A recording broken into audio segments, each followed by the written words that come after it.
Clayton Addison, how you doing, kind sir? Haven't seen you in a while. Thanks for being first in the chat this morning. Hopefully everything is going well with you. It's nice to see you hop in with the live today. Of course, today we're going to do the baseball player biography of Jeff Bagwell. Hall of Famer Jeff Bagwell.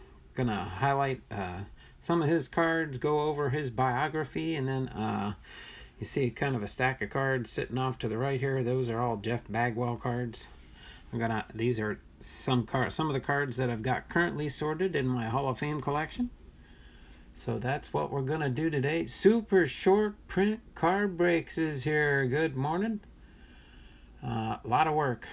Well, nothing wrong with a lot of work there, Clayton. That keeps you busy and keeps you out of trouble sometimes. Notice I said sometimes.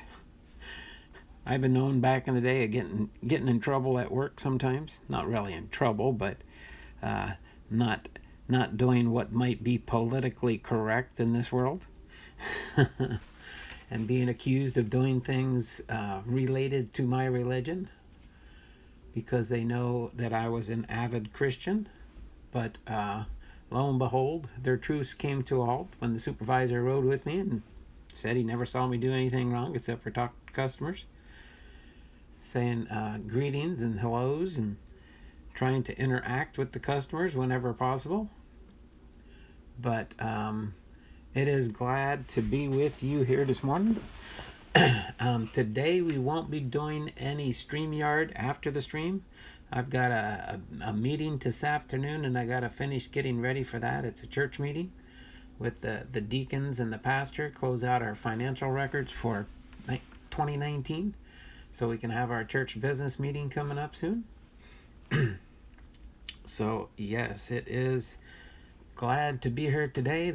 I jump on just a little bit early at 10:30 sharp. We will get into the information at hand here.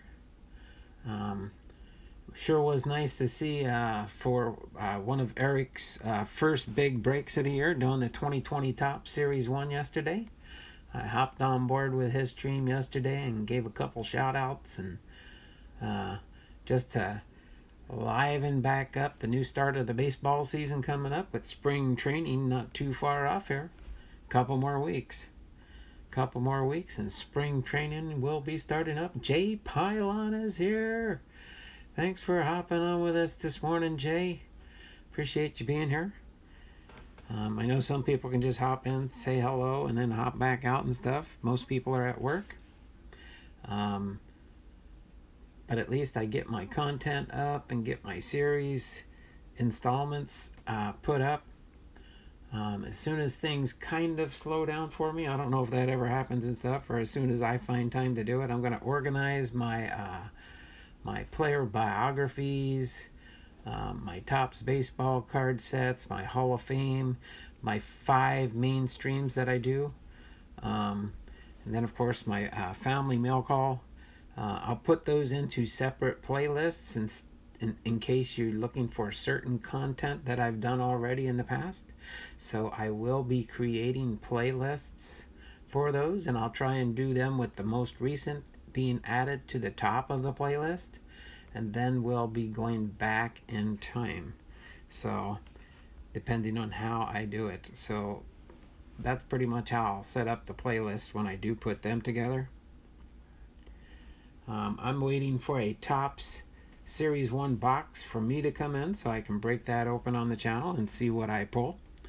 I'm not really one of those card breaking channels where I'll break the cards and ship them out to people and stuff. That can get quite expensive. I will do some once in a while. I am still thinking about doing auctions and or sales on possibly a Saturday, since that would be mostly when I could get probably a better audience for that type of item. But you'll see that in my new updated schedule that starts this coming weekend. I'll be pretty much having Sunday and Mondays off, and then I'll be doing my main 5 live streams will be Tuesday through Saturday. Okay? Super short print card says, I miss your auctions. No, I know what you meant there. SSP, SSPCB, if I want to abbreviate it. Kendall Brown is in here. Kendall Brown's in the house. All right, we got about 4 more minutes for if you want to talk about anything in general on the channel. That is fine. But yeah, so our content for today is Jeff Bagwell's biography. Okay, as you can see, I've got one of his rookie cards from 1991. This is his Topps 1991 rookie card. However, quote, it is an archive from 2002. Okay, so that's there. I've got a Jeff Bagwell coin here and a Jeff Bagwell Stadium Club. And this one, as you can see, maybe on the bottom here, if I bring it up, this is a members only card. So this is back in the day. I still had this one floating around in my collection. I wish I had some more than less. But, yes, so this is Bagwell from back in the day. This is a 1991 Topps. 1991 Topps. Okay.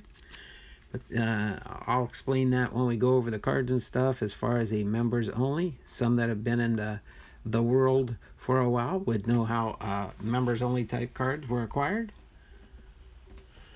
Okay, so other than that, got about 3 more minutes to go.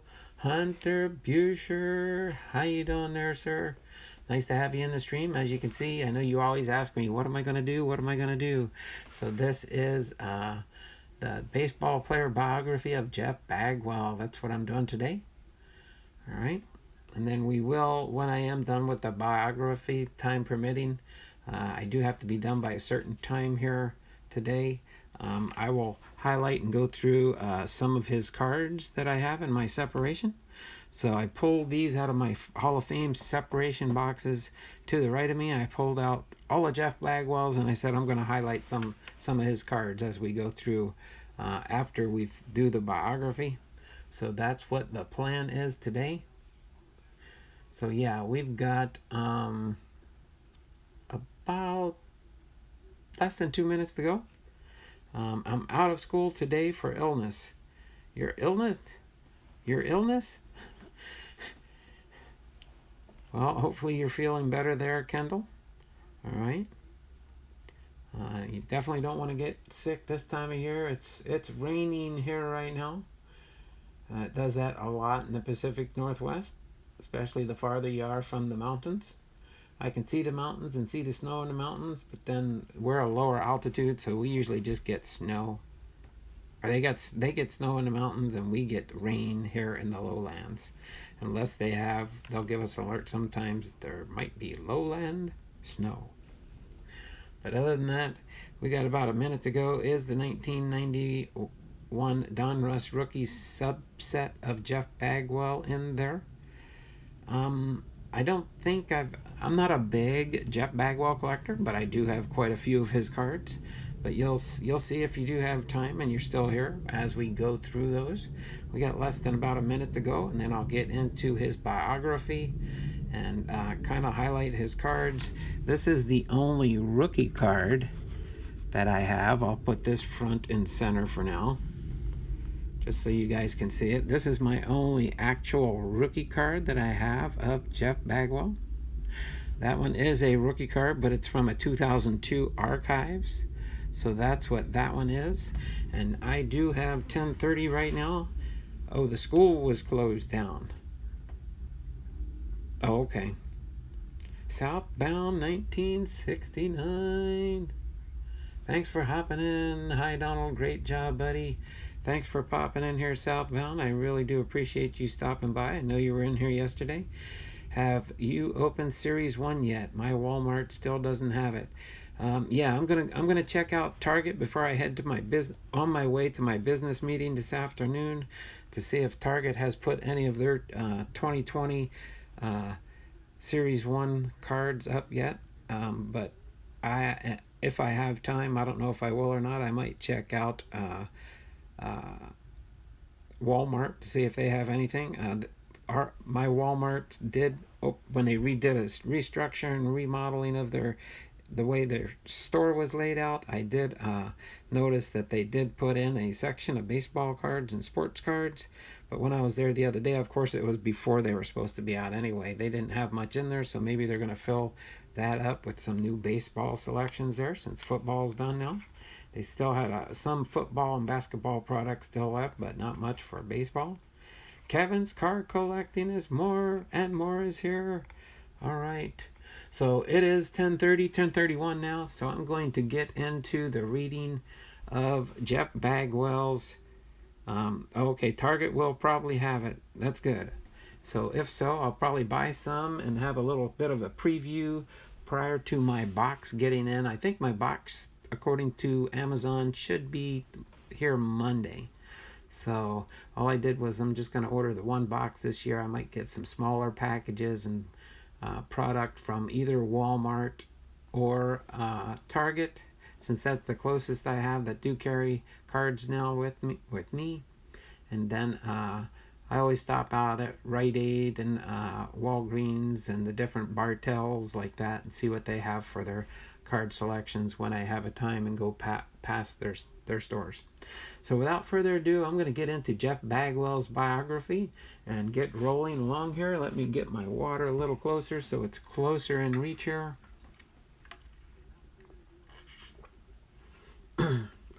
Jeff Bagwell is only about 10 years younger than me. So he is 51, of course. But here we go at Jeff Bagwell's biography. Jeffrey Robert Bagwell, born May 27th, 1968, is an American former professional baseball first baseman and coach who spent his entire 15-year Major League Baseball career playing with the Houston Astros. Originally a Boston Red Sox fourth-round selection from the University of Hartford as a third baseman in 1989 amateur draft. He was then traded to the Houston Astros in 1990. Not the Houston Astros, but the Astros organization in 1990. The National League Rookie of the Year in 1991, Bagwell then won the National League Most Valuable Player in 1994. Was a four-time MLB star, three-time Silver Slugger, winner of a Gold Glove recipient, forming a core part of the Astros lineups with Craig Biggio, given the epithet Killer Bees. That's what I think Frank was referring to yesterday when he was talking about the bees. Me and Sally were wondering what he was talking about for a second there. Houston finished in first or second place in the National League Division in 11 of 12 seasons from 1994 to 2005. They qualified for the playoffs 6 times, culminating in Bagwell's lone World Series appearance in 2005. He was elected to the Texas Sports Hall of Fame in 2005 and to the National Baseball Hall of Fame in 2017. Bagwell was part of the trade that sent relief pitcher Larry Anderson to the Red Sox. Let me double check quick. Oh, there we go. Hats McGee, the obsessed Astros fan for life. Baggy, go Astros. There we go. There we go. All right. Nice to see you here, Hats. Going over one of your players from the Houston Astros back in the day. He's now regarded as one of the most lopsided trades in sports history. Anderson pitched just 22 innings for Boston, while Bagwell hit 449 home runs for the Astros, the most in club history, among setting numerous other franchise career and single-season records. He excelled at every major aspect of the game, including hitting, on-base ability, running, defense, and throwing. One of the most consistent players of his generation, in each of his first 11 seasons, he produced no fewer than 4.7 wins above replacement, which is your WAR, per baseballreference.com. His 1994 season was perhaps his finest, as his fourth unanimous National League MVP in history. He set the record for fewest plate appearances to reach both 100 runs scored and 100 runs batted in, produced a 7.750 slugging percentage, the highest in the National League since 1925, while batting a career high of 368. In 1999, he finished second in the MVP voting, producing his second career 30-30 season.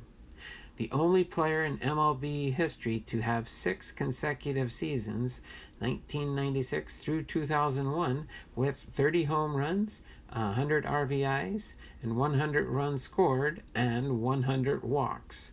Bagwell is just the 5th to achieve 300 home runs, 1,000 RBIs, and 1,000 runs scored in his first 10 seasons. He is one of 12 players in history to hit 400 home runs and record an on-base percentage of .400, and the only first baseman with at least 400 home runs and 200 stolen bases. Overall, Bagwell batted over 300 6 times, had a career OBP of 408, 39th all-time, and slugging percentage of .540, 32nd all-time. He is the only first baseman to achieve the 30-30 club more than once. His 79.6 career WAR per BaseballReference.com ranks 6th all-time among first basemen. All right, let me pop in the chat here, make sure. Yeah, if he didn't get hurt, he would have hit 600 home runs. So in Boston, Massachusetts, in his early life, as the only son of Janice Nee Hare and Robert Bagwell, Jeff Bagwell and his family moved to Killingworth, Connecticut, when he was 1 year old. Much of Bagwell's family is from the greater Boston area, including both his parents, and are avid fans of the Boston Red Sox. His favorite player, Carl Yastrzemski, was a longtime left fielder for the Red Sox. Robert, from Watertown, pitched college baseball at Northwestern University, and as a semi-professional. Janice, a police officer, grew up in Newton and played softball in the local Boston leagues until her 20s. Bagwell's parents divorced when he was 11. Precocious and demonstrating much athletic ability early in life. He played a wide variety of sports as youth, recalled Janice. Jeff could throw a ball before he could walk. When he was 6 months old, we'd throw a ball to him and he would throw it back.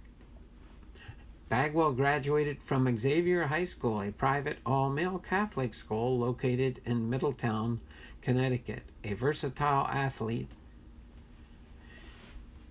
he excelled at soccer, setting the school goal-scoring mark, played shortstop, and lettered in basketball. In early 1989, Bagwell was honored by Xavier for his character and generosity. He also excelled in American League Baseball under coach Fred Timalgia for post 75 in Middletown, and went on to be named the 2003 American Legion Baseball Graduate of the Year. Former Major League pitcher Bill Dennehy, coach of the Hawks college baseball team for the University of Hartford in Connecticut, offered Bagwell a scholarship in spite of baseball not being his primary sport. Bagwell's acceptance of Harvard's baseball scholarship was based at least on part of the lack of a professional soccer league in the United States at the time. At Hartford, Dennehy switched Bagwell to third base. Over 3 seasons playing for Hartford, he batted .413 and 400 at-bats, a school record and, for a time, a New England college record. He also was the school's career home run with 31 and runs batted in with 126 leader when he was drafted, and a 2-time Eastern College Athletic Conference Player of the Year. In 1987 and 1988, he played collegiate summer baseball for the Chatham A's of the Cape Cod Baseball League, and in 1988 was named starting third baseman for the East Division in the league's annual All-Star Game. So as far as his playing career, how it started. Of course, he started as a Boston Red Sox prospect. The Red Sox selected Bagwell in the fourth round of the 1989 Major League Baseball draft. Throughout his career, Barry Axelrod served as his agent. For his first professional assignment, the Red Sox appointed Bagwell to the Winter Haven Red Sox of the Florida State League in 1989, where he batted .310 with 2 home runs. In 1990, while playing for the Double-A New Britain Red Sox, Bagwell won the Eastern League Most Valuable Player award. In 136 games with New Britain, he batted .233 with 160 hits, 4 home runs, 61 runs batted in, 34 doubles, 7 triples, 73 base on balls, 57 strikeouts, his .422 on base percentage and his .457 slugging percentage and .880 on base percentage plus slugging percentage (OPS). He finished first in the league in hits and doubles, second in batting, OBP and OPS, fourth in base on balls, fifth in slugging, ninth in runs scored, and 10th in RBI. In the late 1990 season, the Red Sox, who were in search of relief pitching to improve their chances of making the playoffs, contacted the Houston Astros about Larry Anderson and Stan Benjamin, who scouted the New England region for the Astros, recommended that they ask for Bagwell in return. The Astros finally hesitated, owing to his sparse home run production, but Benjamin persuaded him, quipping that New Britain's Beehive Field was so large that Babe Ruth couldn't hit a home run in that park. On August 30th, 1990, the Red Sox took the Astros' offer. The Astros initially... The trade is now considered one of the most one-sided trades in baseball history. In 2001, ESPN's readers named it the second worst trade in sports history, behind only the Red Sox trading Ruth to the New York Yankees. Although Anderson pitched well down in the stretch in 1990, he allowed 3 runs in 22 innings to help the Red Sox secure the American League East Division title in the final day of the season. The Oakland Athletics swept them out of the American League Championship Series, and they then lost Anderson after the season when he was declared a new-look free agent due to the third collusion settlement. So according to the Red Sox then general manager Lou Gorman, the trade made sense at the time, and he spent the ensuing years defending the decision-making process. In his 2005 autobiography, One Pitch from Glory, Gorman noted that Boston already had Wade Boggs at the major league level at third base and had rated prospects Tim Naring and Scott Cooper higher than Bagwell on the organization's depth chart. While he had seen some time in the minors at first base, he was blocked from that position by Mo Vaughn. Gordon pursued Anderson only after receiving assurance from MLB's Player Relations Committee that Anderson would not be lost to the new look free agency. However, the Red Sox returns paled in comparison to Bagwell's achievements. Not only did they lose Anderson to free agency after 1 month, but Naring and Cooper were both out of baseball by 1997. So the disproportionate results from the trade notwithstanding, Bagwell eventually became acquainted with Anderson and they formed a friendship. I knew L.A., and I love him, Bagwell asserted. He used to make fun of me when I was playing bad. He said, "You're making me look bad. You have to step it up." Look up his numbers. He was pretty good at what he did. We pop in the chat here. Worst trade ever when the Tigers traded John Schmaltz to the Braves for Doyle Alexander. All right. Thanks, Paul. Paul D. Get healthy. Must head back to work. Wax off. Wax off. Waxman 68 cards. Hashtag card crew. All right. So let me continue on here. So, of course, now we have when he went to the Houston Astros. In spite of the unexpected detour early in Bagwell's professional baseball career, he blossomed in Houston, becoming one of the most accomplished players in Astros franchise history. He spent his entire major league career in Houston uniform, and along with teammate Craig Biggio in their 15 seasons playing together, they were prodigious offensive and defensive unit known as the Killer Bees, synonyms with the Astros throughout the 90s into the 2000s.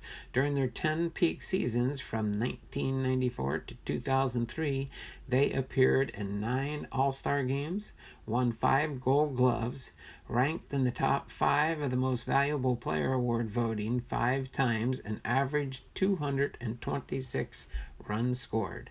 They totaled 689 home runs, 2,485 RBIs, 3,083 runs scored, while the Houston Astros advanced to the postseason 6 times. With an exaggerated and unusual batting style, Bagwell waited for each pitch in a low crouch, with legs wide open and knees bent nearly 90 degrees, appearing as if he was sitting on an invisible bench. He stepped back with his foot as he began to swing. Next, he would rise from his stance and rotate his hands with the bat forward into his powerful uppercut swing. That wide stance keeps him from overstriding, Joe Torre observed, which can be your biggest problem when you're trying to hit for power. The low crouch also shrunk his strike zone, allowing him to walk more often. Standing 6 feet tall, 72 inches, and weighing 195 pounds, he did not present the image of an imposing home run hitting giant that would cause pitchers to be very careful when he batted after he began his major league career. So his Rookie of the Year award and early career from 1991 through 1993.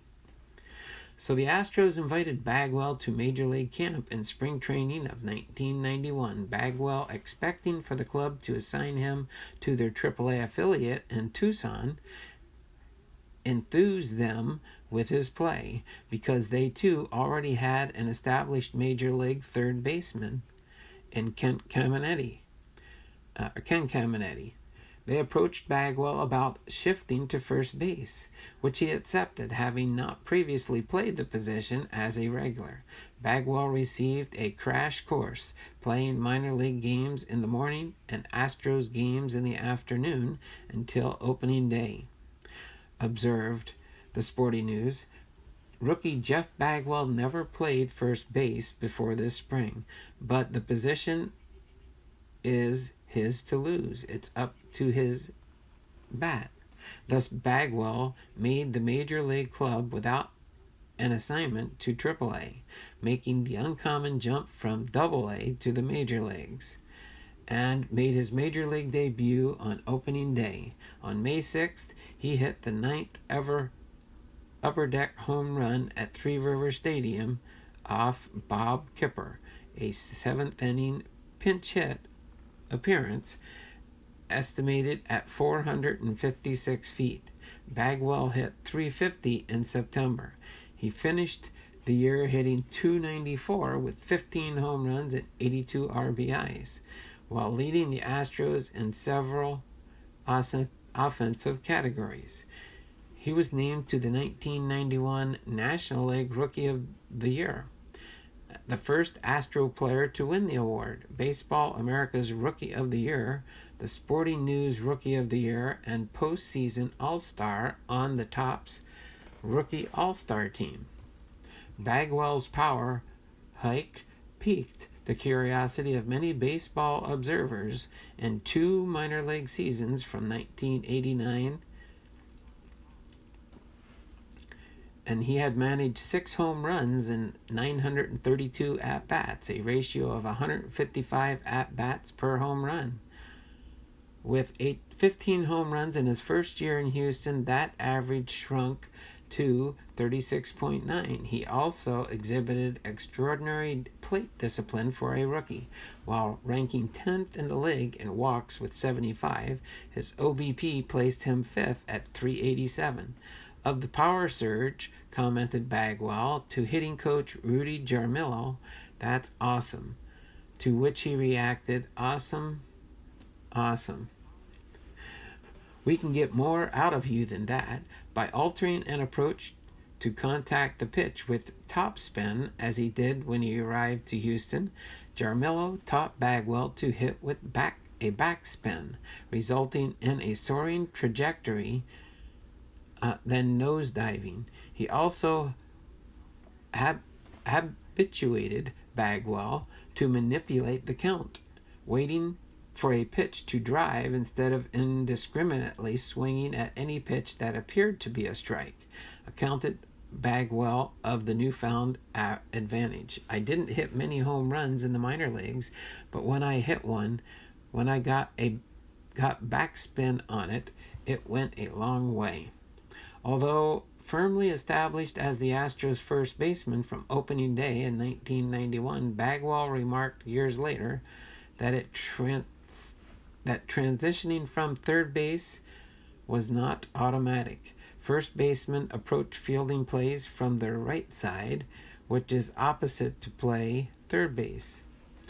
He recounted one conversation that occurred during an Astros pitching change in a game against St. Louis shortstop Ozzie Smith was on first and asked Bagwell, "How's it going?" Bagwell responded, "I'm really struggling with my backhand." Smith replied, "Well, here's what you do. You can't find the ball deep. You have to get it out in front of it," remarked Bagwell. "I was basically being given a lesson from Ozzie Smith at first base during a pitching change. It's pretty cool."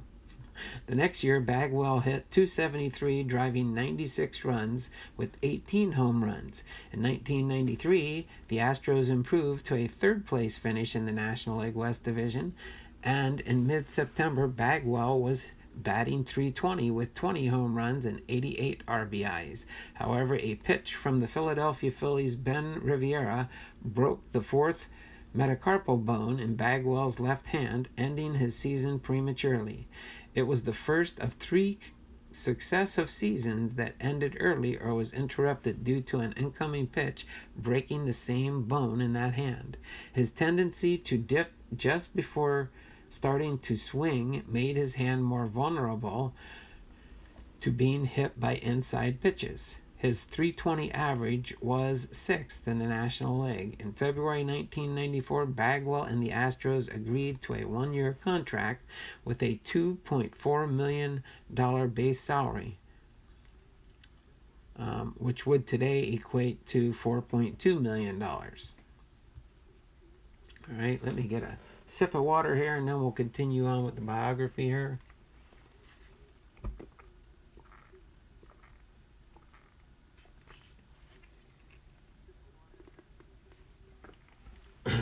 All right. So his unanimous selection for Most Valuable Player Award in 1994.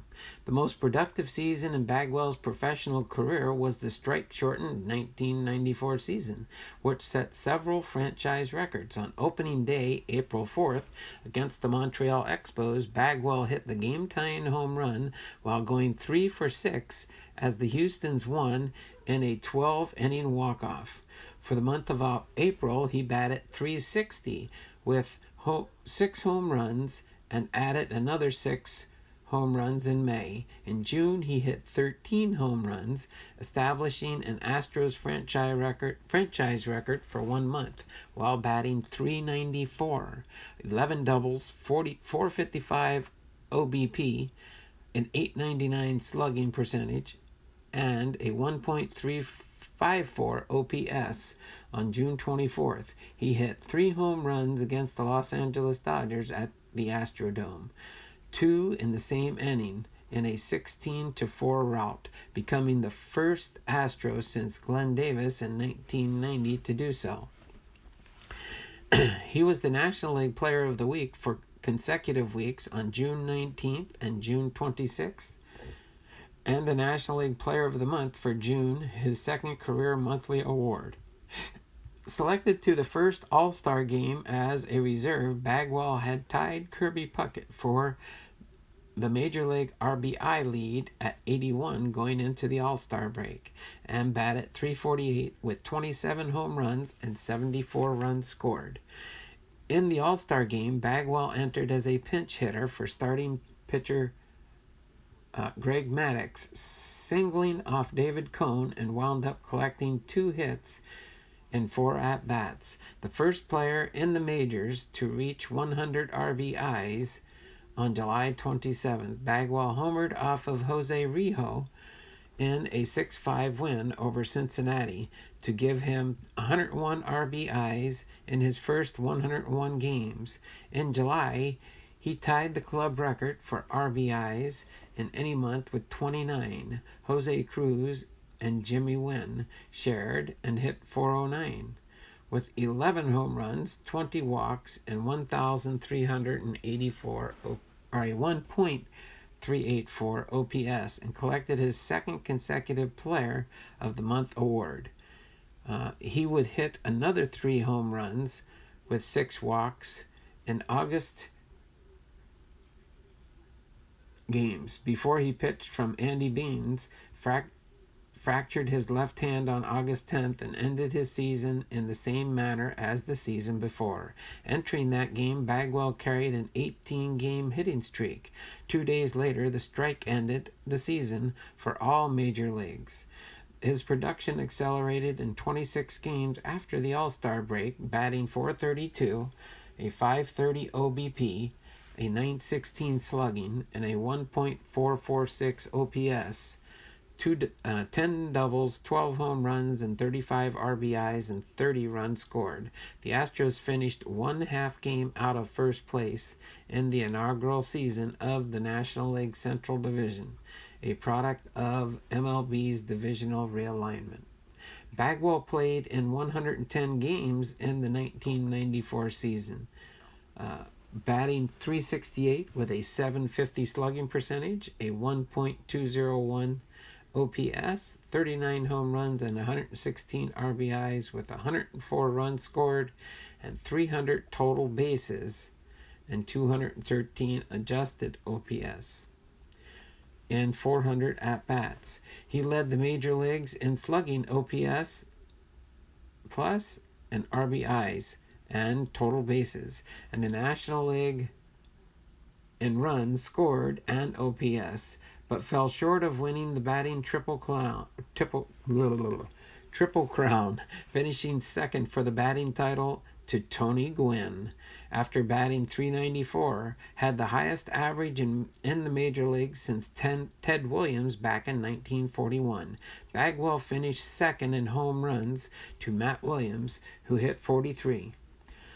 Bagwell set the record for the fewest plate appearances in a season, reaching 100 of both runs scored and runs driven in, and became the first National Leaguer to finish first or second in batting average, home runs, RBI, and runs scored since Willie Mays in 1955.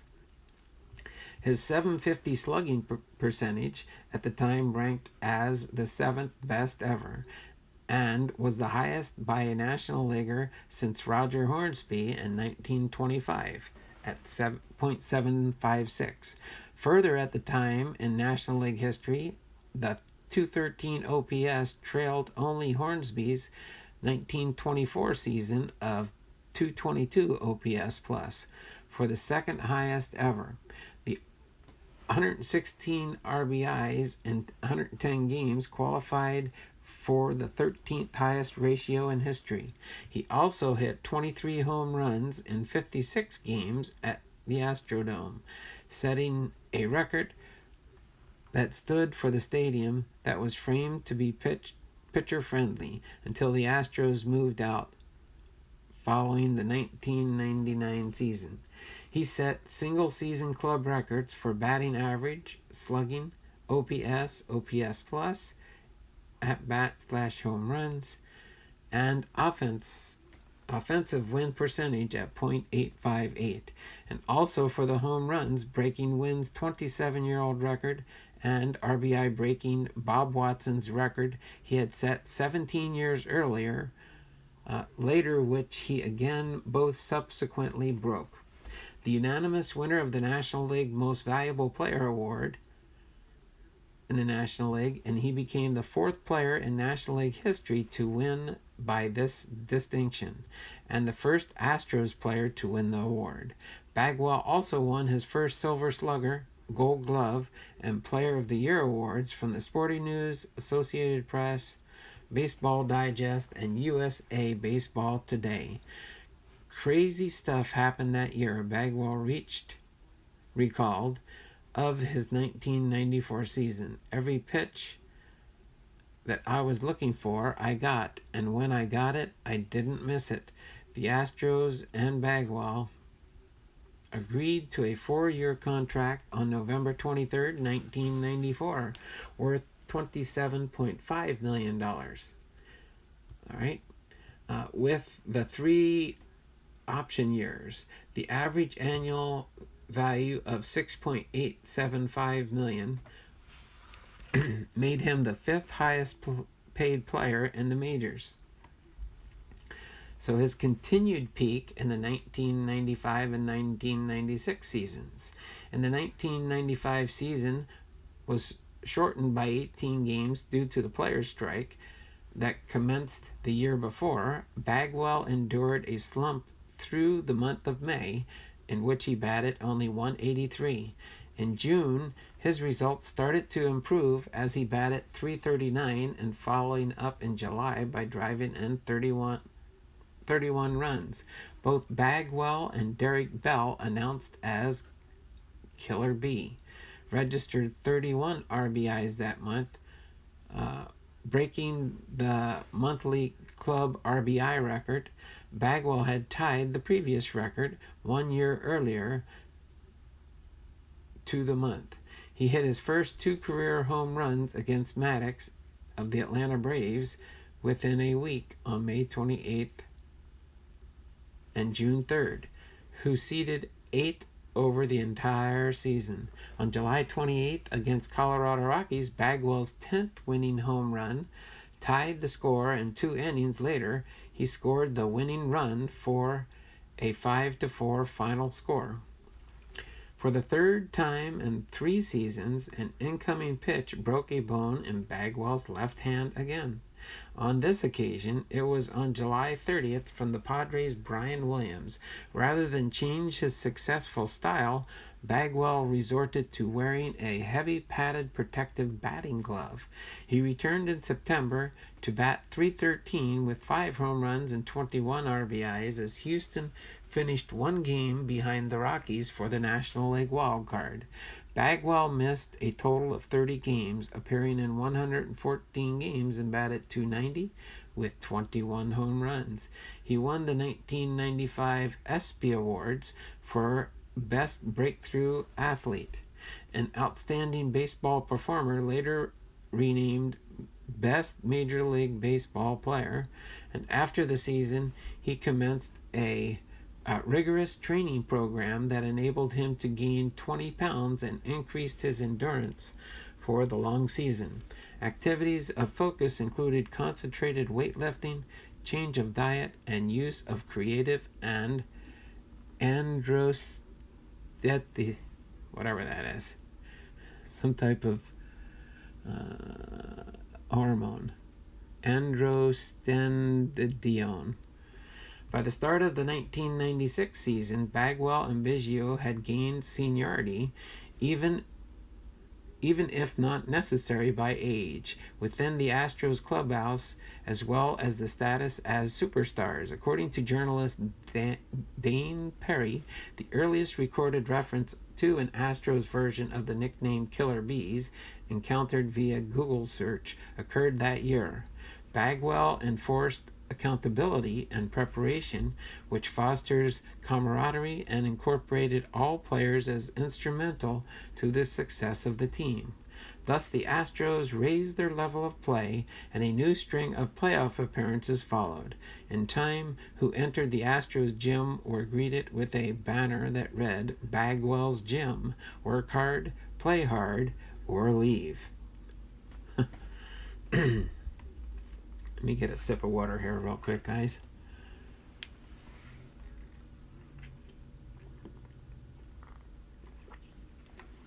Sally Lloyd, yeah, I saw you on last night. I tried to say hi, but I think you were getting ready to jump off last night when I saw you.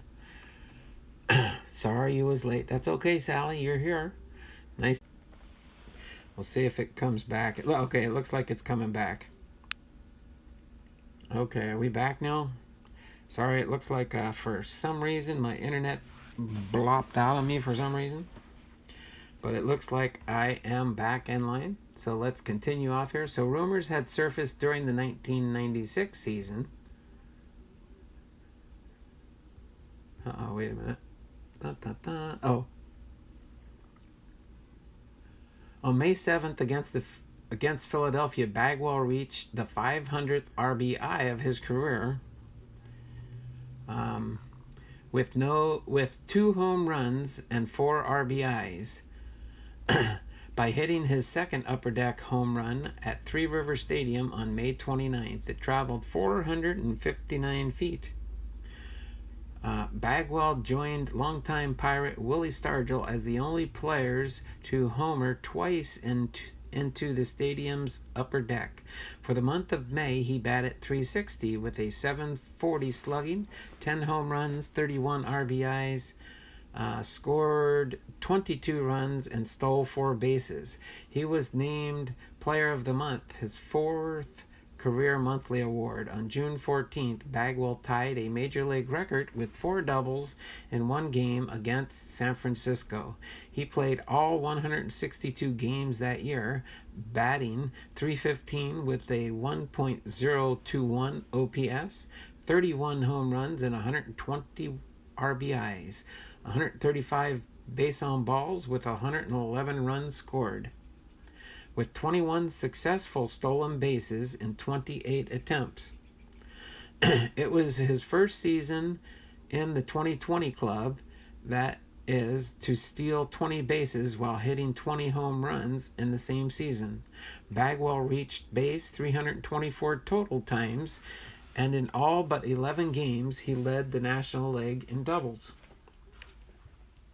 with 48, while earning his second All-Star selection and finishing 9th in the MVP voting. Rumors had surfaced during the 1996 season that manager Terry Collins did not get along well with Bagwell and Biggio, largely contributing to his dismissal. The Astros hired team color commentator Larry Dierker after the season to replace him. According to his autobiography, "This Ain't Brain Surgery," Dierker was asked during the interview how he would handle the players. His response, "Look, I'm tired of this Bagwell and Biggio S." I'll leave it at that. Bagwell and Biggio will not be a problem, believe me. I now believe that this statement is the one that got me the job. The Astros won the division titles in 4 of 5 seasons with Dierker as manager. However, in each instance, they did not advance past the first round of the playoffs. And 2001 was Dierker's last season as the club's manager. Let me check your circle. Yeah, I know. I think my internet's been fading in and out. It looks like it's back up to snuff again now. What's up, Sally? Hey, Sally. All right, I can see the chats here. Trey Collins was a terrible manager. What's up, Kevin? Okay, so you guys are chatting. All right, first 2 playoff appearances in 1997 and 1998. The 1,000th hit of Bagwell's career was a home run on May 20th, 1997, off Calvin Maduro, one of his 2 that game in a 9-5 win over the Philadelphia Phillies. He was selected to play in the All-Star game, exhibiting above-average speed and base running skills for a first baseman. Bagwell became the first full-time baseman to join the 30-30 club, capping the 1997 season with 31 steals and 41 attempts. The only other first baseman to accomplish the 30-30 club is Joe Carter. Bagwell batted .286 and scored 109 runs. He finished second in the league with both 43 home runs and 135 RBIs. The RBI total was a career high and was third in the MVP balloting. He made the playoffs for the first time in 1997 when the Astros won the National League Central Division, the club's first appearance in 11 years. The Astros faced the Atlanta Braves in the National League Division Series, who swept them in 3 games. Bagwell, Biggio, and Bell combined for 2 hits in 37 at-bats. In 1998, Bagwell informed a Houston Chronicle reporter that he was using androstenedione, commonly referred to as andro, which at that time the United States Food and Drug Administration classified it as a nutritionary dietary supplement, finding it benign and authorized for non-medicinal purposes. Was considered a weak androgen steroid hormone and allegedly in widespread use around the sport. At that time, Bagwell hit his first career grand slam while tying a career-high 6 RBIs against Cincinnati on September 8th in a 13-7 victory. It was his 218th career home run, making his streak the then longest among active players without a grand slam. Bagwell finished the 1998 season batting .304 with 34 home runs, 111 RBIs, 124 runs scored, 19 stolen bases, 109 base on balls, a .424 OBP, a .557 slugging, and 981 OPS, and he ranked 3rd in the league in runs scored and base on balls, 5th in OPS, 6th in OBP, 8th in OPS. The Astros won a franchise-best 102 games while winning the National Central Division title, leading the league in runs scored. Their season ended by defeat to the San Diego Padres in the National League NLDS, including losing 2 starts against Kevin Brown, both by a 2-1 score. Bagwell, Bell, and Biggio combined for 6 hits and 51 at-bats in this series. So MVP runner-up and second player with multiple 40-30 seasons in 1999. The high school which ruminated Bagwell, Xavier, officially retired his number 9 in a commemoration on January 30th, 1999. As the Killer Bees brand gained increased national attention, journalist Diane Perry jocosely noted that in 1999 the Astros, in pursuit of arcane history, used 8 players whose last names began with B, including Bagwell, Paul Bacco, Glenn Barker, Bell, Sean Bergman, Lance Berkman, Biggio, and Tim Boger. On April 21st, Bagwell hit 3 home runs in a 10-3 win against the Chicago Cubs at Wrigley Field, his second career 3-run home run game. The second home run allowed him to overtake Wynn as the Astros' all-time leader at 224, and he tied a career high with 6 RBIs in 1 game. Bagwell produced another 3 home run game on June 9th against the Chicago White Sox.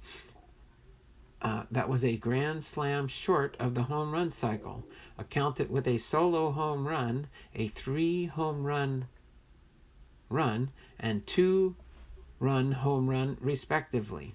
The 2 3-home run games made him the only player to accomplish this feat at 2 different stadiums in Chicago in the same season. Nominated to his fourth career All-Star game, Bagwell, to that point in the season, had scored or driven in 28.6% of the Astros' runs, the highest proportion of a team's offense for which any one player in MLB accounted for. He was stationed first in the National League in walks with 83, runs scored with 81, an OBP of 464, second in home runs with 28, RBIs 78, and slugging 648, and had 17 base thefts, while Houston tenanted percentage points behind Cincinnati for first in the division. On August 20th, 1999, he walked a major league record 6 times in a 16-inning battle against the Florida Marlins. Bagwell's aggregate output in 1999 included leading the major leagues in runs scored with 143, base on balls with 149, and games played with 162.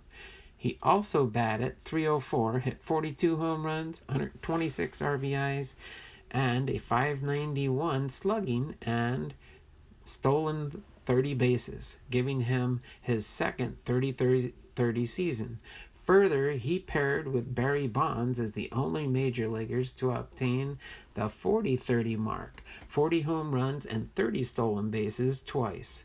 The Astros engulfed the Reds to clinch the National League Central Division title in 1999, their third consecutive. They faced Atlanta in an NLDS rematch of 2 years prior, but were defeated in 4 games.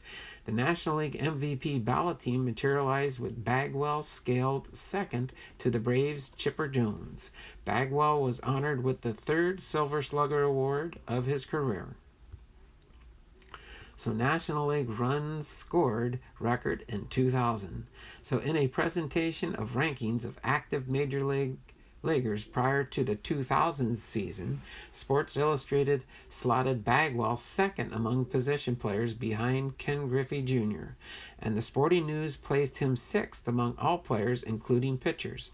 Bagwell christened the team's 2000 move to Enron Field, later renamed Minute Maid Park, with the stadium's first ever hit and first 2 runs driven in a 6-5 exhibition victory over the New York Yankees on March 30th.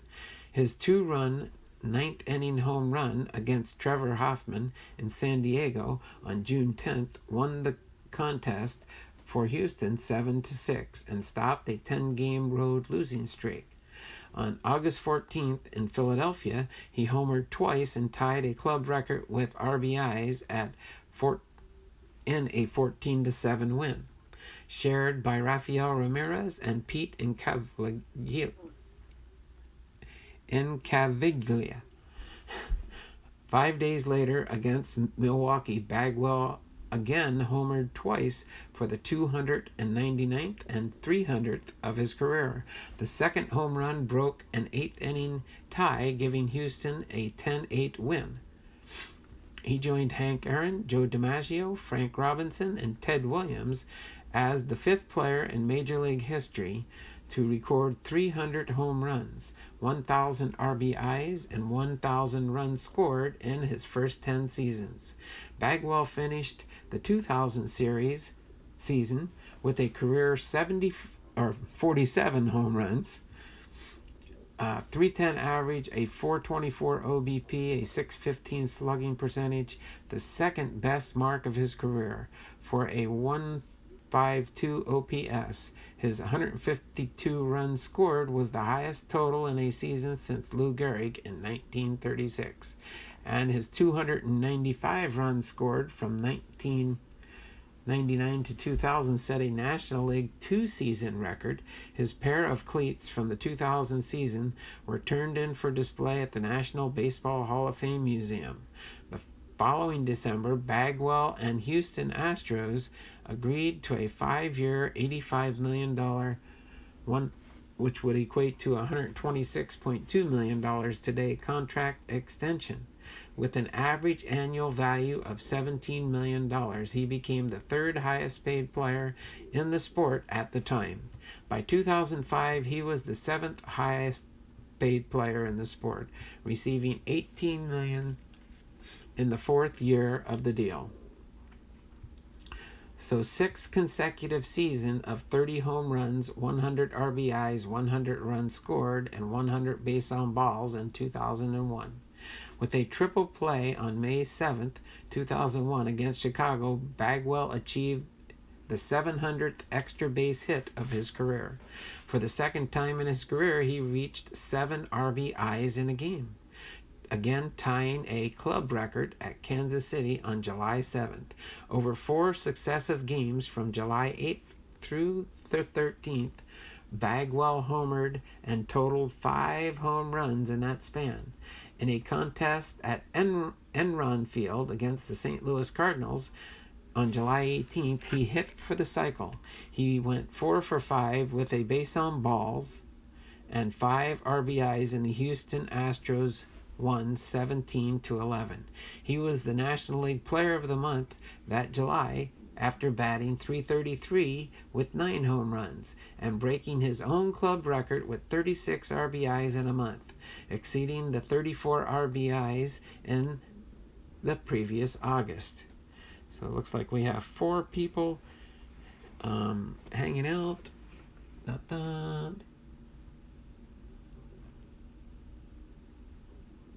Paul D's back again. Let's see. Okay. Just wanted to see what's going on here.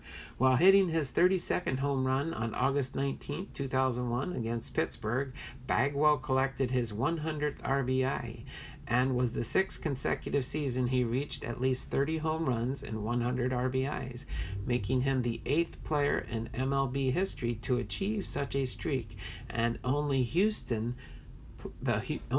player to do so.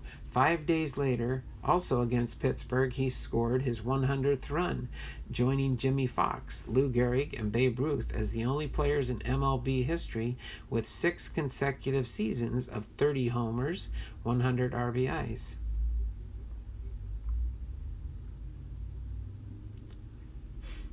On September 30th at Chicago, Bagwell walked for his 100th of the season, thus making him the only player in MLB history to register 6 consecutive seasons with at least 30 home runs, 100 RBIs, 100 runs scored, and 100 walks. The Astros won the National League Central Division title and faced the Atlanta Braves in the NLDS. In spite of Bagwell reaching base in 8 of 12 appearances by single or walk, he did not score any runs, and the Braves swept the Astros in 3 games. Playing with sound health until 2001, an explosive pain started progressing in his left shoulder during the season. Bagwell underwent surgery to remove bone spurs and to reconstruct a partially torn labrum on October 26, 2001. He had also began to develop arthritis in his right shoulder, which gradually worsened and diminished his playing ability. Other milestones in 2002 and 2003. For the first 3 months of 2002 season, Bagwell labored greatly with throwing. He still had not fully recovered from the shoulder surgery of the previous season. Even after it improved, it was noticeably less strong than 2 years prior. In July, he batted .349 with 6 home runs and 23 RBIs. Before a game against the San Diego Padres on August 27th, he met with an 11-year-old bone cancer patient named Stephen Real, who asked him to hit a home run for him. And Bagwell replied, "I'm going to try, but I'm not Babe Ruth." In the 5th inning, he hit a pitch from Mike Bynum over the left field wall and pointed to the child in the stands as he rounded third base. He later said, "I hit the home run, and he felt it was for him. I'm glad for that. It made it special." From August 10th to the 24th, Bagwell produced a season-high 15-game hitting streak, marking the 12th consecutive season with at least one double-digit hit streak, a club record, and scored Roberto Alomar with 14 among all than active players. In September, he batted .343 with 11 multiple hit games. During a 3-2 loss to the Montreal Expos on April 26, 2003, Bagwell's infield single gave him 2,000 hits for his career, joining Biggio as the only Astro to achieve this mark. Bagwell collected the assist for the final out of a combined no-hitter and 8-0 win over the Yankees on June 11th. He scooped a ground ball batted from Hideki Matsui and relayed it to Billy Wagner covering first base, the final of a record 6 pitchers participating in the feat. Playing the Cincinnati Reds on July 20th, 2003, Bagwell hit 2 home runs for the 400th of his career off Danny Graves, becoming the 35th player in MLB history to do so.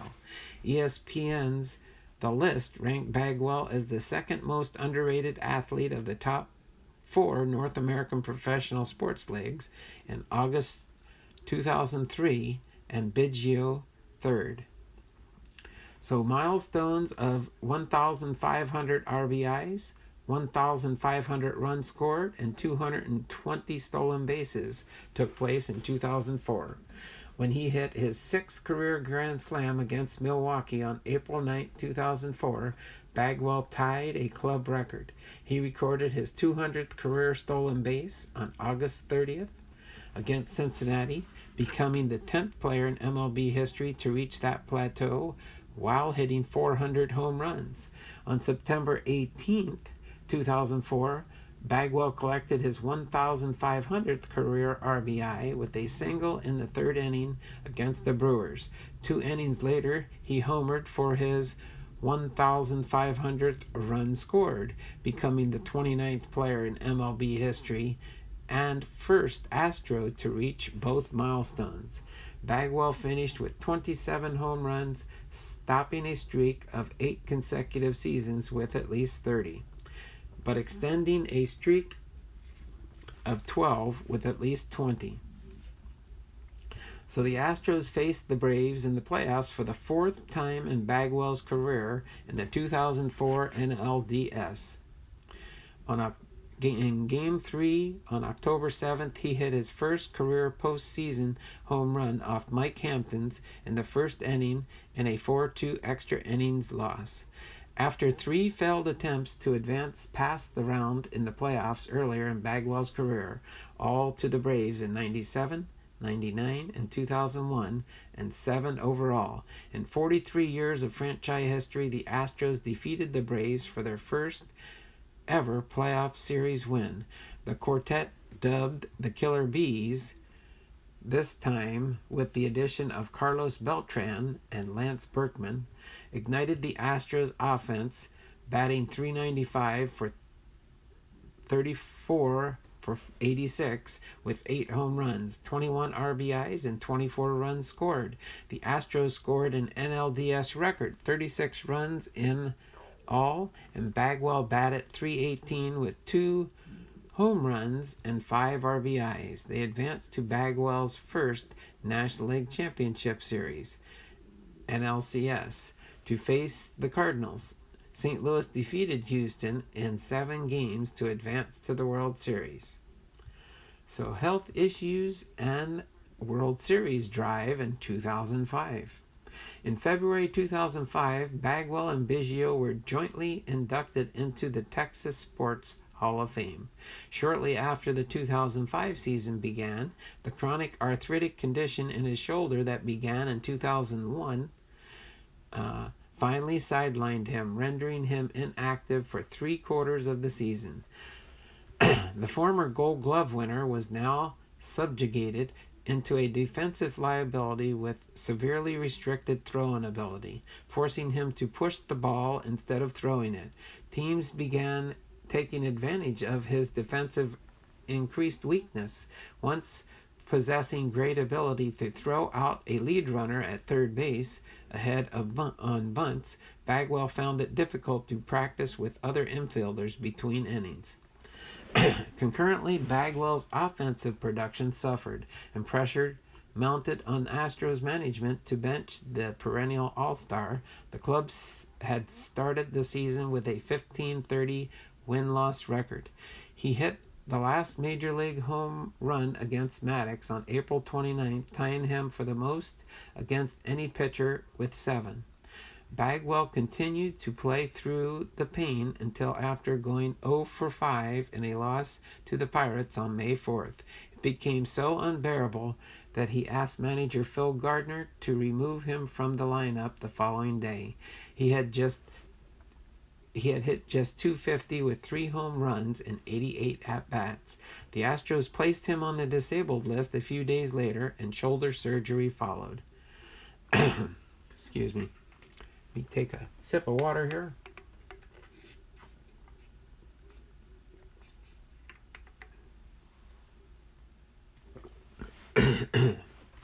All right.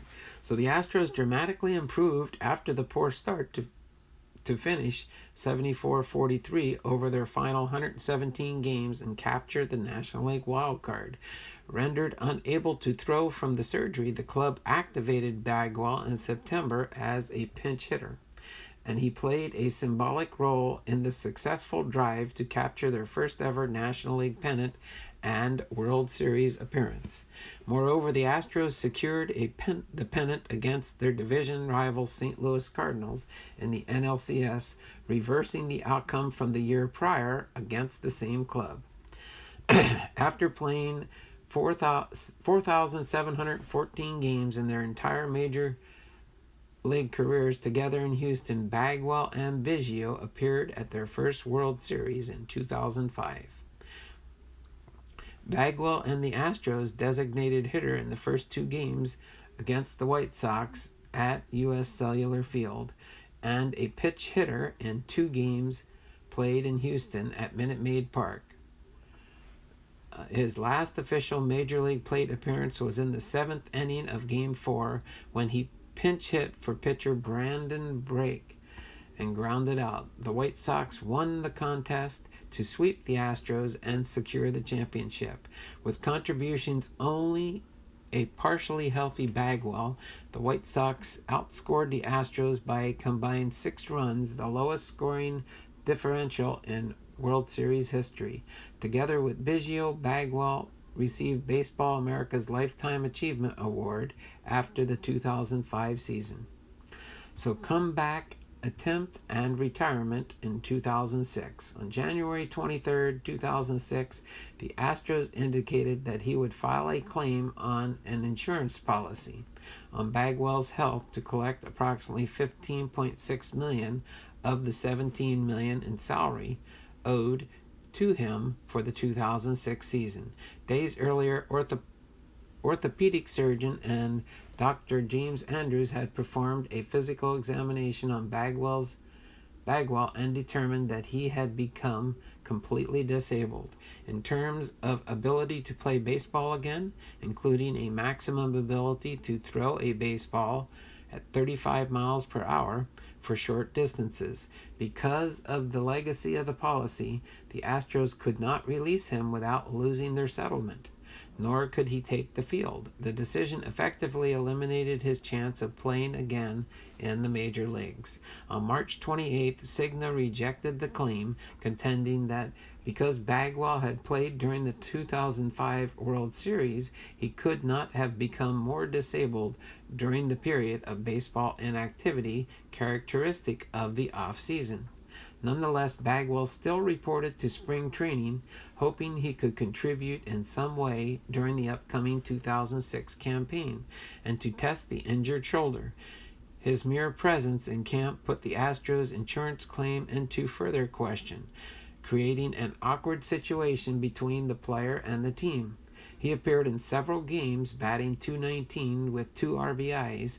He never had to make any difficult throws that would place notable stress on his shoulder as the other infielders shifted toward him. As expected, the Astros put him on the 15-day disabled list in late March with bone spurs in the shoulder. Bagwell disclosed that he was only in good enough condition to play every several days, rather than every day.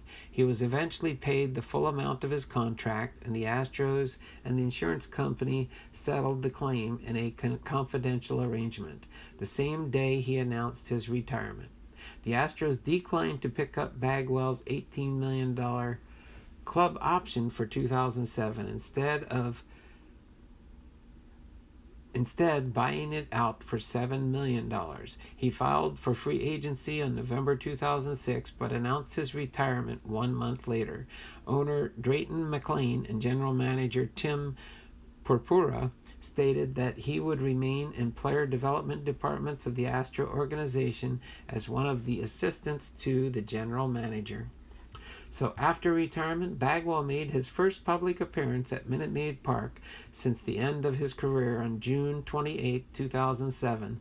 Former teammates and longtime friend Biggio had just logged his 3,000th hit in the 7th inning against the Colorado Rockies.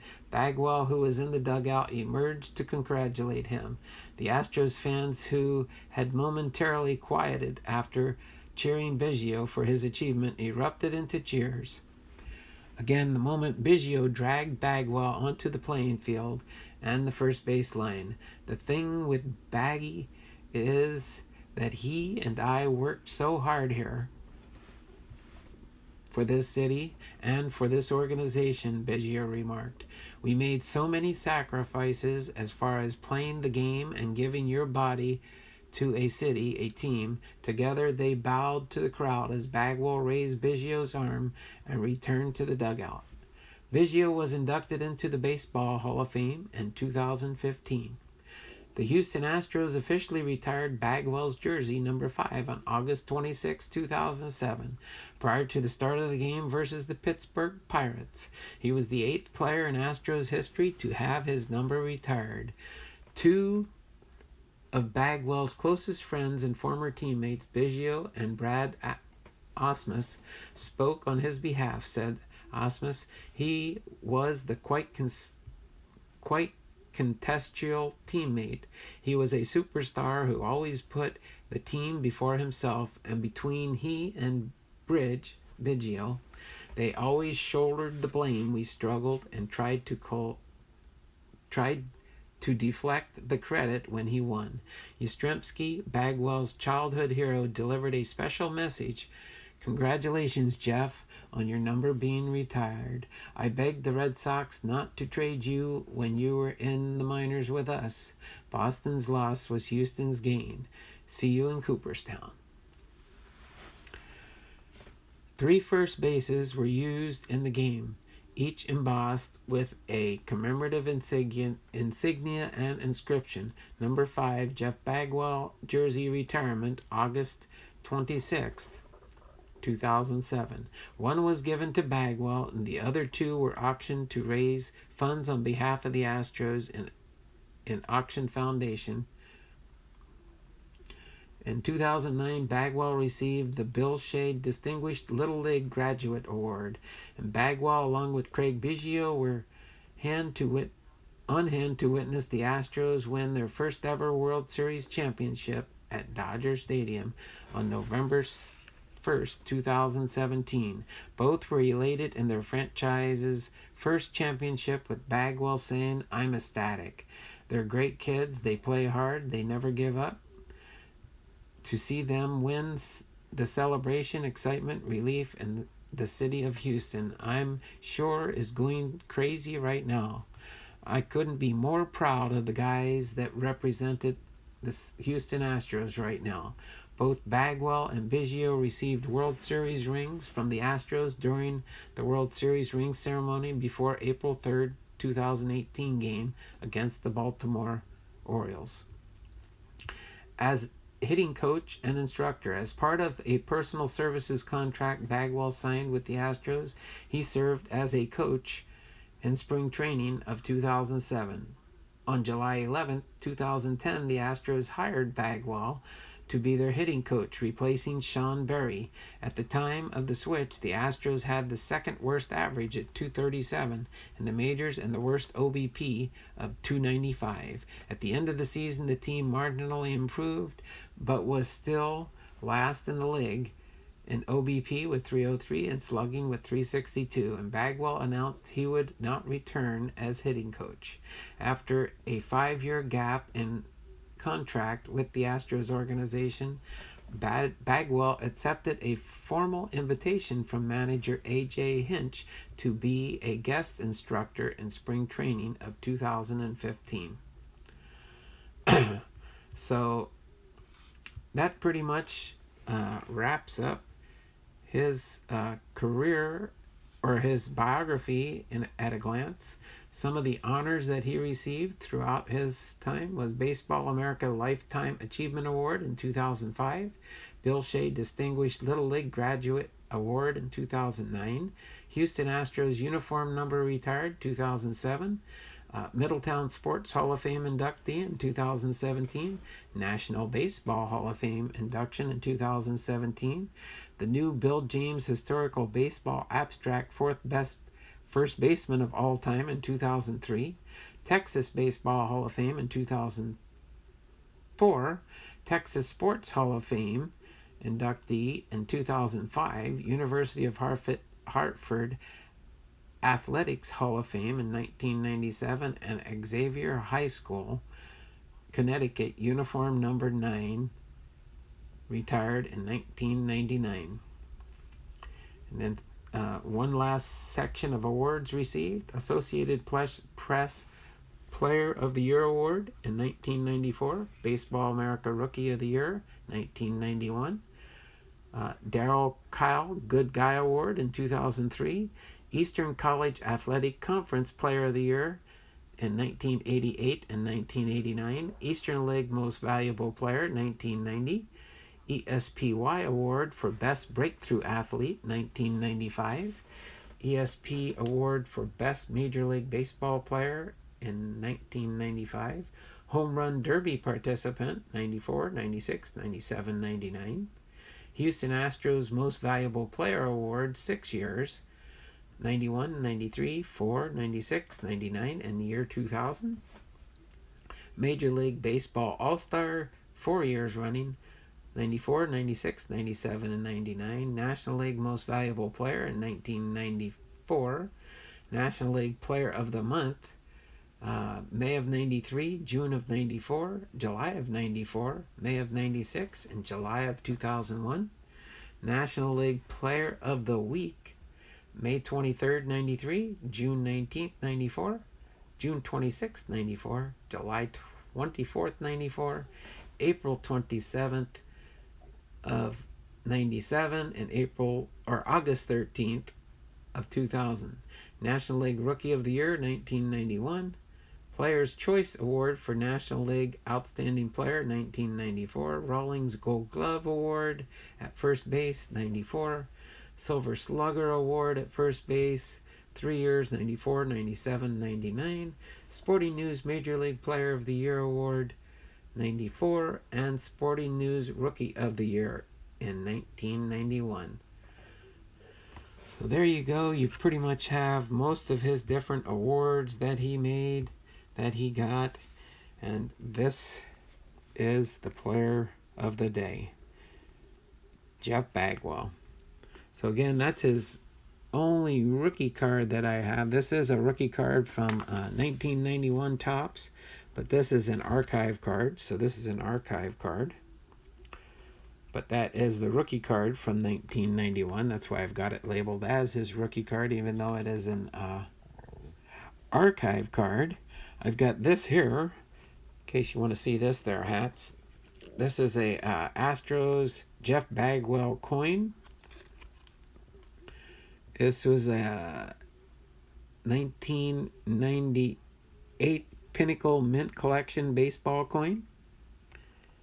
In case you're wondering what that odd coin is in my collection here.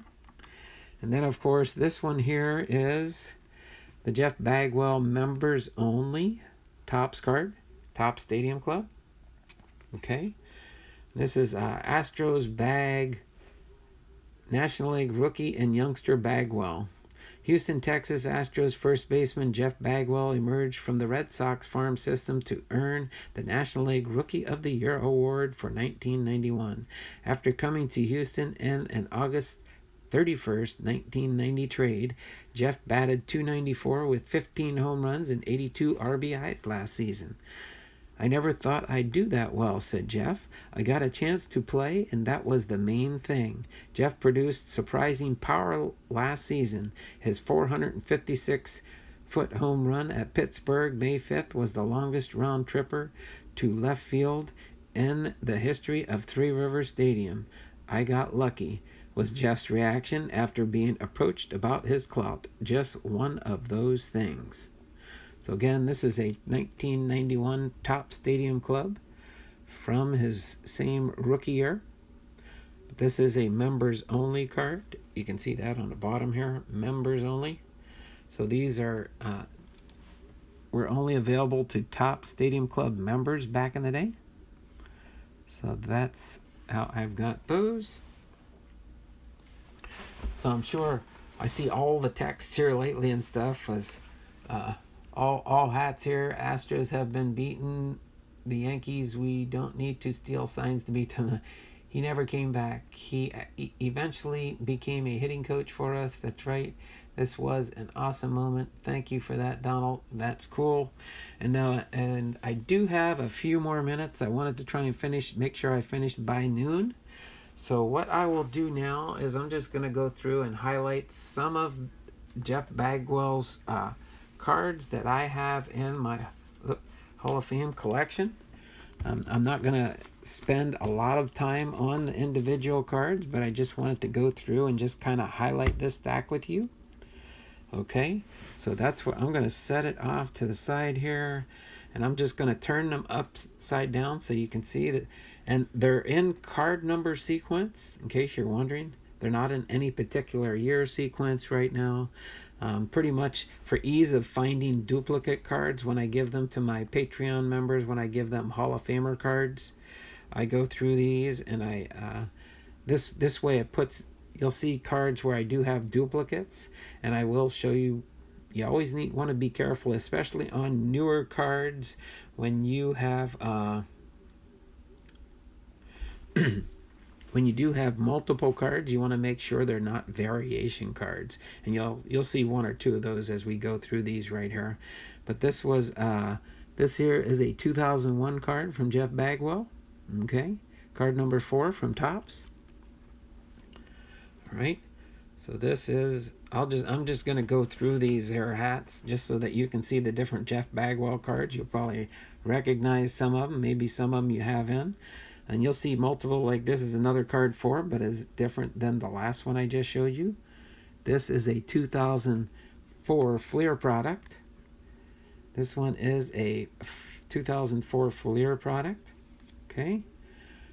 This one here is a Jeff Bagwell. This is the 1994.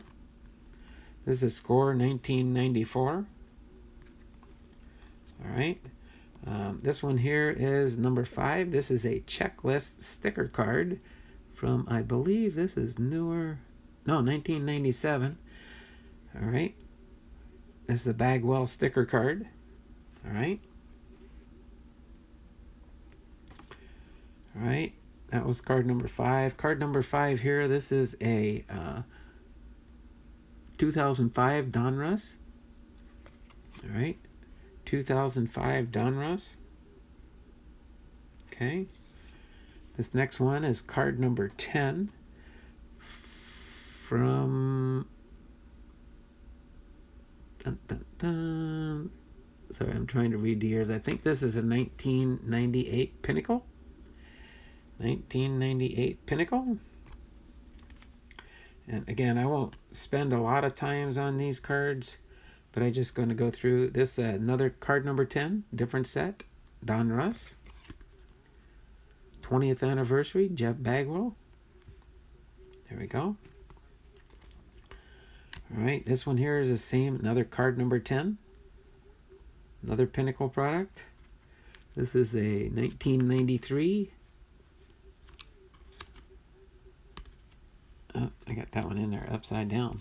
Let me turn that around so I can fix it while we're right here, so I don't have to fix it later. All right. Black borders, Pinnacle product there. This one here is card number 13. Card number 13. This is a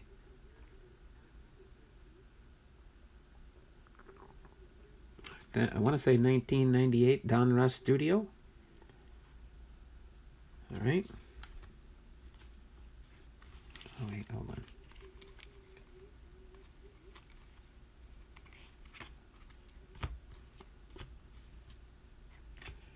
Getting them out of order on myself here. Okay, that way when I turn them back over, they'll be in order when I put them back in my box. All right, this next one is a. So here I have three of these. Card number 15 here. I've got 3 of these here in my set, but I'm pretty sure these are. Yeah, this one does have a variation. Okay. So that's why if you look at the back of the older cards from like the 90s and stuff like that, they'll look similar on the back here. But then when you turn them over, that's when you'll see the variations. Okay, so that one's the same as that one there, but you can see how these two are variations. This is like a silver. Okay, so that's where you've got that on this one right here. All right, then we've got this next card here is card number 17. This is a 1997 Don Russ Elite. Don Russ Elite, okay. And then this one here is card number 18. Card number 18, 2004 Fleer product. 2004 Fleer. All right. Here we've got 3 card number 19s here. Let's see if they're all the same. Yes, they are. They're all the same. So there's no variation on this particular one. All right. Here we got card number 20 here. This one is a. Trying to see the year. Can't really see it. Don't want to spend a lot of time. Those two are both the same, so not a variation on that one. This is a card number 22 with Bagwell. Can't see the year. Won't dwell too long on it. There's that one there. Now I'm turning them the wrong way again. Come on, Blom Doll. You're messing yourself up here. Just trying to keep these in order. I got to remember when I turn it over, just flip it back. Card number 23 from a 2000 Topps opening day. 2000 opening day card. All right, the next one here is card number 28. 1997 Pinnacle.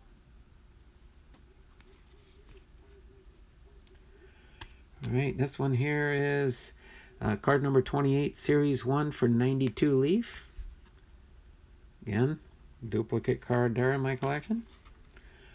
Here we go, Bagwell, card number 29.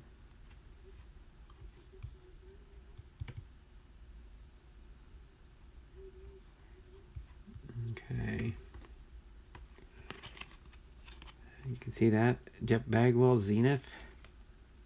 Pinnacle Zenith. Okay. This one here is a die cut card. This is card number 20 from Upper Deck. This is a hologram card. Upper Deck hologram, Houston Astro. If I turn it the right way, you can kind of see the hologram look to that one. Okay. Then next we've got is card number 31 from another Upper Deck product. Upper Deck Ionics. Upper Deck Ionics. Okay. Then next we've got here is, this one's the harder, a little bit harder. It's card number 35. Card number 35 here.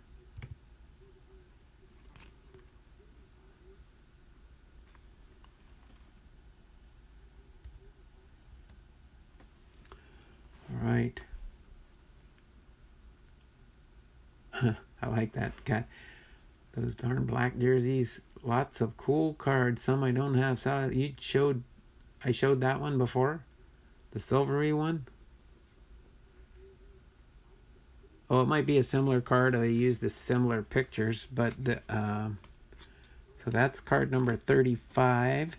Next one here is card number 37. Card number 37 from another Upper Deck. This one is 1999. 1999 Upper Deck. Okay. These ones, I remember collecting these when they came out. The Bazooka. This is card number 40. The Bazooka cards. The Bazooka cards I always thought were really cool. Jeff Bagwell Bazooka card. All right.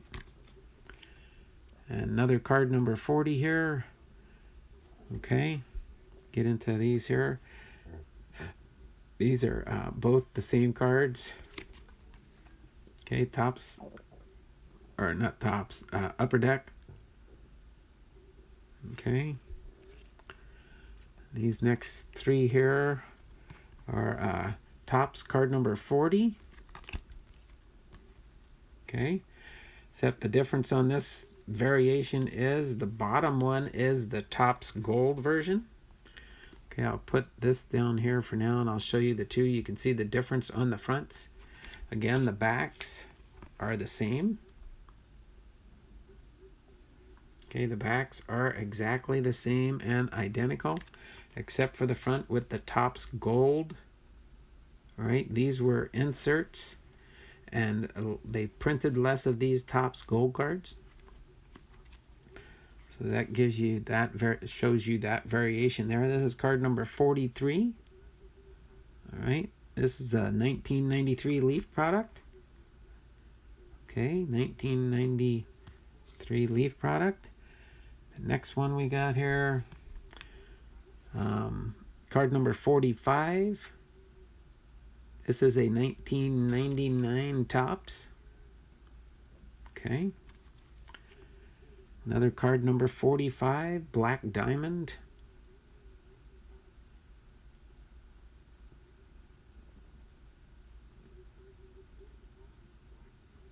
This is a 2000 Black Diamond Upper Deck card.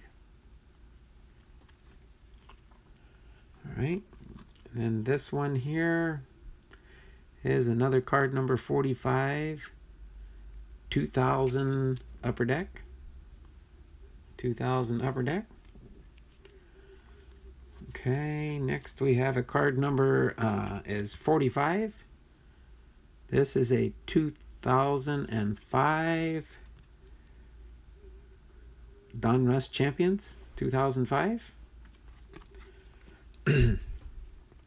This next card here is a 2000 Fleer Tradition. 2000 Fleer Tradition card. Again, another card number 45. Here's another 45 here. This one is a 2002 Bowman with the gold signature, imprinted, not hand signed, but they back in the day they called them gold signature cards. All right. Here we have a 2005 Bowman with the imprinted signature on this one here. Different kind of uniform, they're red uniforms. All right. Card number 50. Bagwell 2001 Topps. 2002 Topps. That's where it has 2001 on the back. copyright 2001 and 2002 tops on the front. All right. Sometimes they do things differently in here. This is 1997. 1997 Leaf. Okay. Card number 57. Card number 57 from the 1993 Flair. Okay.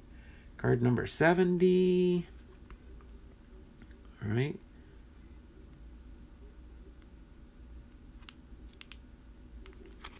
All right. Pinnacle. Then we've got card number 73 here. All right. This looks like a 2003 Topps Tribute card. Pretty nice looking card. The way it has that little rainbow effect on it as they started changing the looks of the cards. Card number 75, 2004 Prospects. This is a 2004 SP Prospects card. Okay. Then we've got card number 82. I'll probably just do maybe the first third of this stack, just to kind of give you an idea of what I do have in my collections for Hall of Famers and stuff. Some I do have more, some I do have less. It just depends on how, some players got more cards for them than others. So this is 1999 Topps. Or Topps. Yeah, it is a Topps product. But this is the Bowman's Best. Alright. And card number 83 here for the 2004 Vintage.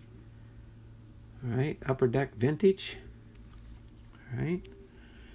This one is 2000 Ovation.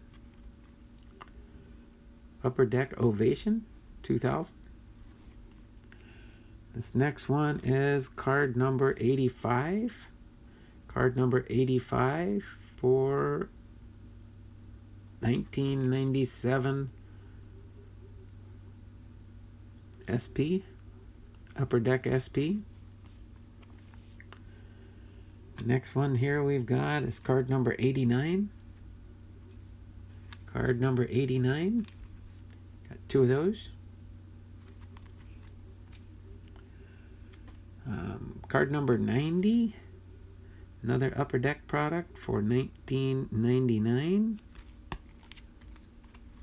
All right, MVP.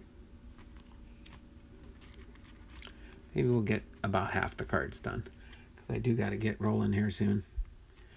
All right, this here is card number 105. Card number 105 from 2005. Again, this is Donruss Champions. All right, card number 106 here for 2003 Topps Gallery. This is a Topps Gallery. So they do have Topps Gallery back through the years. This one's card number 108. 1994 Topps Stadium Club. All right, the next one here is card number 119 from, let's see, this is 1995, I believe. 1995 Leaf. Here we've got another Bazooka card here. Oh, it's Collector's Choice. You almost had like that one down there, I was thinking. So this 1997 Collector's Choice All-Star from the 1996 All-Star game. Card number 130. Seventh inning sketch. Seventh inning sketch. All right. Then this next one is card number 135. Looks like it's another Topps Gallery card. Yep. Topps Gallery Impressions. Okay. Then we've got card number 137 here. 1998 Pinnacle. Inside.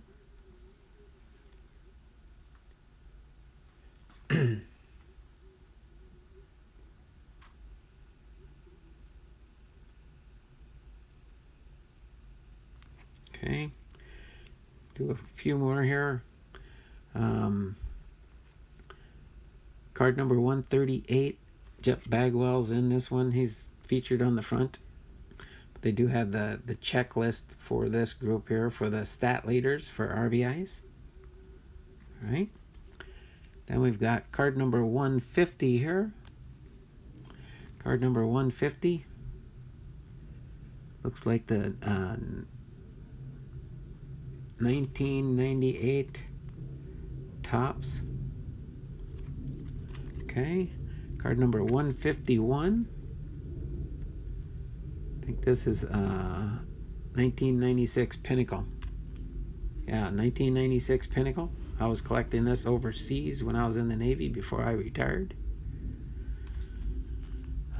Next one here, we got card number 159.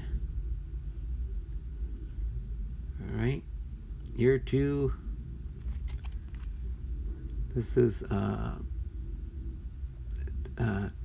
Ted Williams, I think, set that they put together.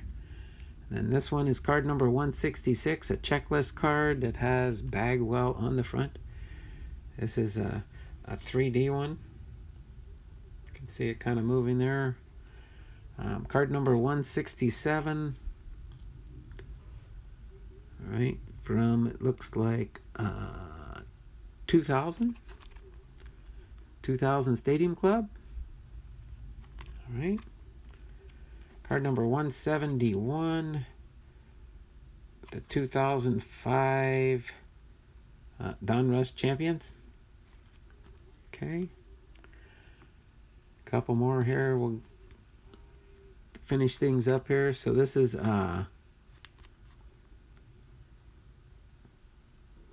1991 card. I don't know if this would be classed as one of his rookie cards. I'll have to look into that one. Might be, because it just says when he was an MVP.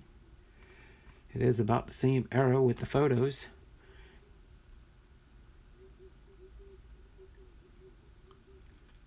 But I'll have to look that one up, make sure, see if that one is a rookie card, listed as a rookie card for him or not. All right, and then this is card number, let's see, do this one first. Got them kind of out of order there. Yep, there we go. Card number 192, and we'll finish with the next one. This is a 1997 Pinnacle. And we'll end with this one right here. Is card number 198. So this one is another 92 Flair Ultra. Okay, 92 Flair Ultra for this 198. So I'm going to go ahead and end it right here because I've got things I got to get doing. But this was fun. I'm going to double check on that one a little bit later. See if that is considered a rookie card, year card. Okay. May or may not be. I've got a book that lists all their rookie cards. So I will look that up. It's a Beckett book. So other than that, that was cool. Hopefully you guys enjoyed that. It looks like pretty close to an hour and 50 minutes on our that is not considered a rookie. Okay, is that what this one's not considered a rookie card there? Hats, thanks for giving me a heads up. I'll just throw it back in the sort here then. 183. Thanks Hats, appreciate that. I didn't think it was, that's why I kind of had it in that section right there, but just kind of wanted to make sure because it's the same year. It's a 1991 product. but that's okay. So hopefully you guys enjoyed this. Hopefully you enjoyed me sharing these cards with you. Let me go ahead and end things with my customary sign off. And then we will be back tomorrow with Family Mail Call. Family Mail Call Friday. Next week it will turn into Family Mail Call Saturday. Okay? But I'm going to turn the camera around real quick. Oh, come on.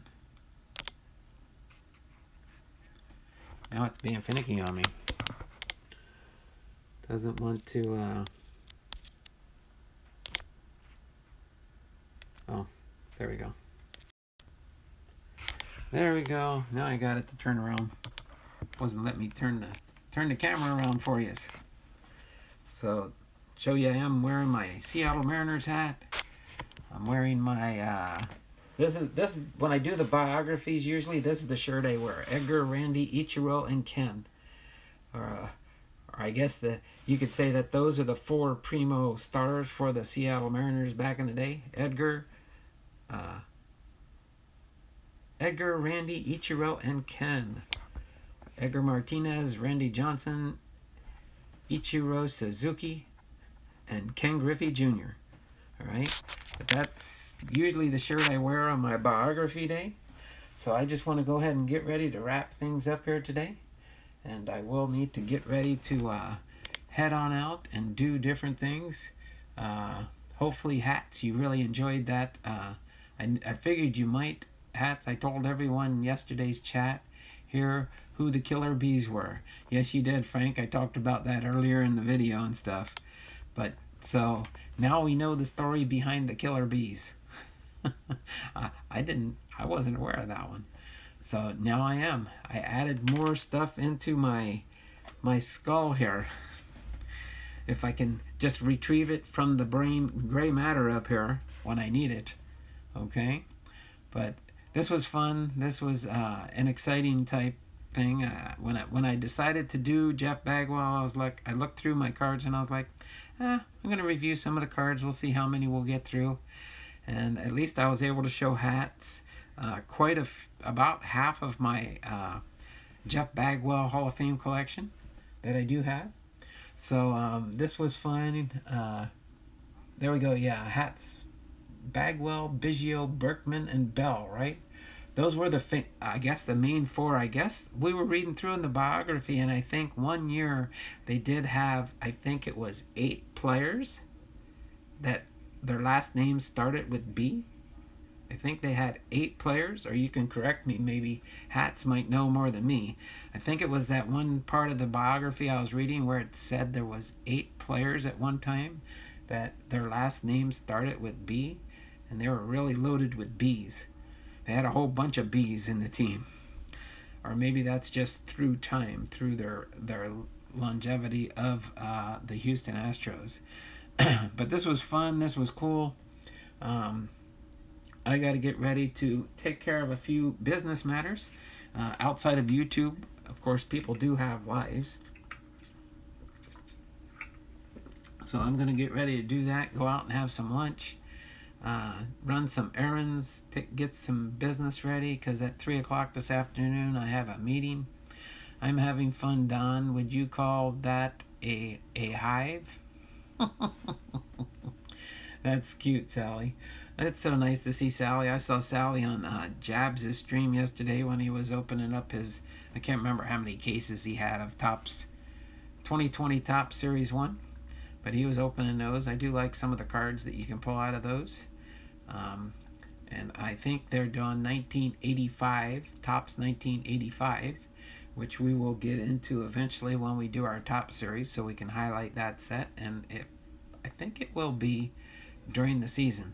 So we'll be able to highlight that series. Of course, we didn't get to the 1984 Topps in our series quick enough, but that's okay. We'll be highlighting that one and having fun with that video that day.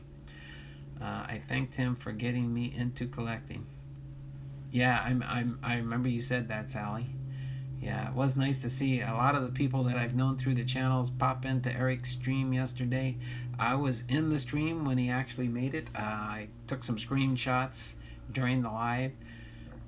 I like to keep those as memories. I did that when I made my subscriber level on his channel. I have some screenshots that I stole on that one. Debbie Block commented, "Catching up on your daily readings of God's Word." That's fun. That's nice when I get these alerts when it shows people reading my or watching my videos that I post up. I get my little alerts on my phone and stuff. So we got about 4 more minutes. I'm gonna go ahead and finish up right at the 2-hour mark.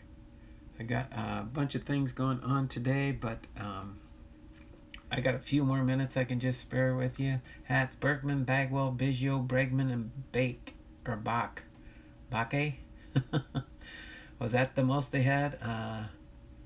5, not 6, sorry. So there was 5 at one time. So through the time they did have 1, 2, 3, 4, 5.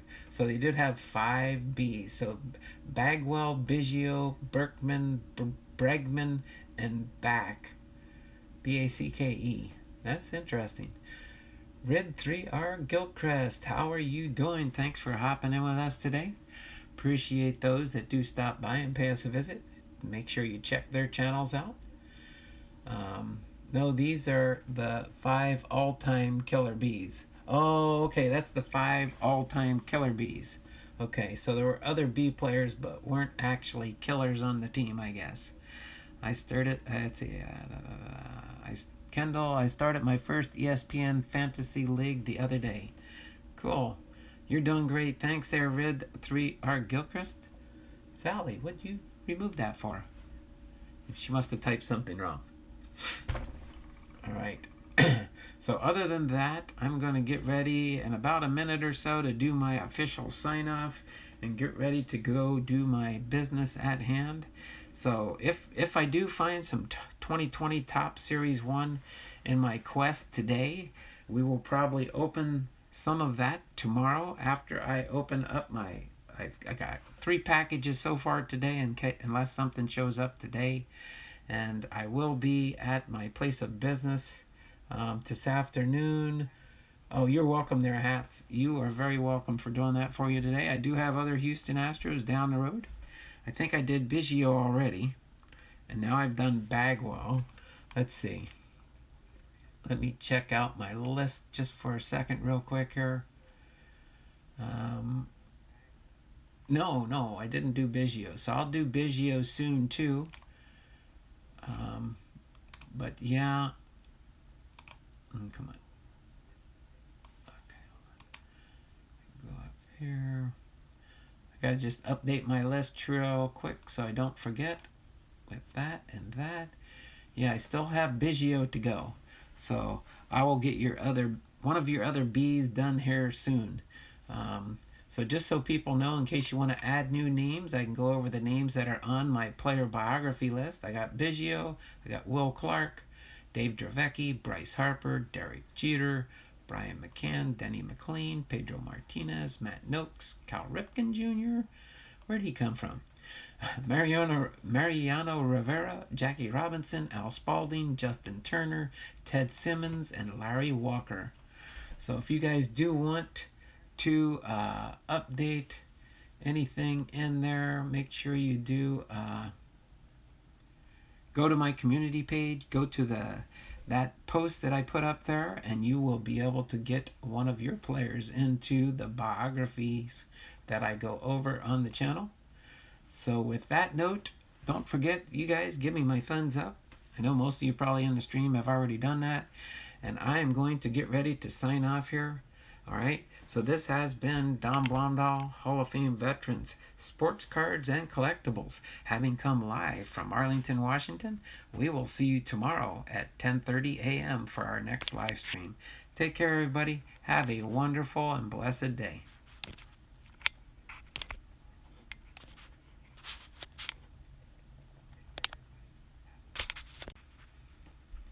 Try this one more time.